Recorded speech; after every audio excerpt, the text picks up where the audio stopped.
Nous sommes de retour en direct dans cette édition du 4 février 2025 du live de TV Finance et désormais il est l'heure de retrouver le chronocac de Bernard Prats-Desclot. Bonjour Bernard.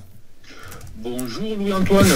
Bonjour Bernard. Merci beaucoup d'être avec nous ce matin dans des conditions particulièrement difficiles. Bernard, vous êtes trader pour compte propre, auteur du livre Stratégie de marché, avec nous pour nous aiguiller dans ce que peut faire le CAC 40 au lendemain d'une séance de baisse mouvementée, toujours sur fond de hausse éventuelle de tarifs douaniers, de guerre commerciale.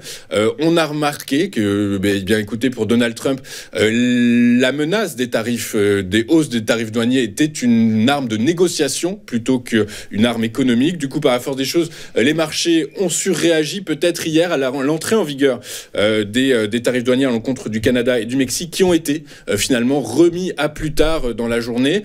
Du coup, ce matin, le CAC 40 retrouve un peu d'allant, mais ça semble timide. Est-ce que on est reparti pour de longues séances de latéralisation, Bernard ? Alors oui, Louis-Antoine, c'est effectivement une grosse probabilité. On en parlait il y a une dizaine de jours, si vous vous souvenez, lorsque le CAC était sous les 7700 points. Je vous avais dit que j'étais plutôt positif et que s'il y avait la cassure de cette zone, on pourrait aller rejoindre assez rapidement les 8000 points. C'est exactement ce qui s'est fait de manière très brutale, très rapide. Et les marchés fonctionnent de cette manière. Lorsqu'on a des vagues brutales, très impulsives, elles sont suivies généralement par des longues phases de latéralisation et nous y sommes. On pourrait même faire un petit décompte téléotiste pour les spécialistes et on pourrait être sur en fait une vague 4. Donc une vague 4, c'est vraiment une phase très intermédiaire avant une ultime phase de hausse qui pourrait survenir d'ici quelques journées, voire plusieurs semaines. Et durant ce temps, avoir un marché, un CAC qui latéraliserait dans une zone haute autour des 8000 points, une zone basse qu'il est venu chercher hier sur les 7775 qui va correspondre en fait à un retracement de 24% de la hausse qu'il a initiée depuis les 7150 points. Et il y aurait possibilité même d'une petite accélération baissière pour aller refermer en fait un gap haussier qu'il a laissé sur la zone des 7634 points.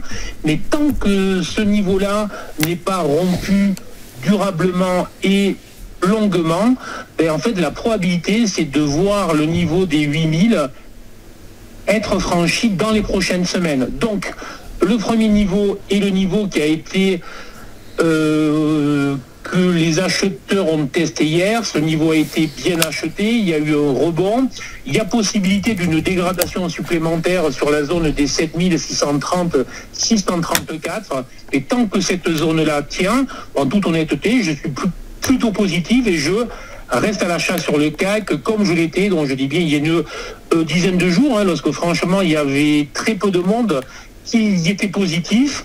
Pour le moment, le CAC surperforme, le CAC fait mieux que les autres indices, donc on va voir avec la saison des résultats. Donc aujourd'hui, on voit que les résultats sont assez mitigés, mais quand même, ils sont relativement bien pris. Il n'y a pas de grosses déceptions, je dirais. Oui, c'est ça exactement. On ce matin publié BNP Paribas. BNP Paribas, les investisseurs sont, je dirais, plutôt satisfaits de la publication. Dassault Systèmes aussi également a publié. Les investisseurs plutôt satisfaits également. Pas de grosses surprises en tout cas qui remettraient en cause la dynamique. Donc du coup, ce que je comprends, Daniel, on est parti effectivement pour une forme de latéralisation, respiration, prise de recul dans des zones qui semblent être quand même au-dessus de celles qu'on travaillait précédemment. Ce qui veut dire qu'il n'y a pas de pression à la baisse en réalité, il n'y a pas de crainte d'un CAC 40 qui retourne travailler les 7000 points. Alors, comme je vous disais, tant que le CAC reste au-dessus pour moi des 7630, 634, il n'y a aucun souci. Idéalement, il faudrait même que les 7634 ne soient pas revus, ce qui marquerait le fait que les acheteurs se présentent avant la fermeture de ce gap. Donc ça serait vraiment extrêmement positif. Et puis ensuite, derrière, il y a la grosse zone support, dont celle que l'on a travaillée durant pratiquement tout cet automne, c'est-à-dire la zone des 7515 à 7525. Tant que cette zone n'est pas revue, alors là, on peut considérer qu'on est haussier moyen long terme. Et il n'y a que le passage sous les 7525 qui vraiment marquerait la fin de ce mouvement de hausse et qui là aurait vraiment des implications qui seraient très négatives.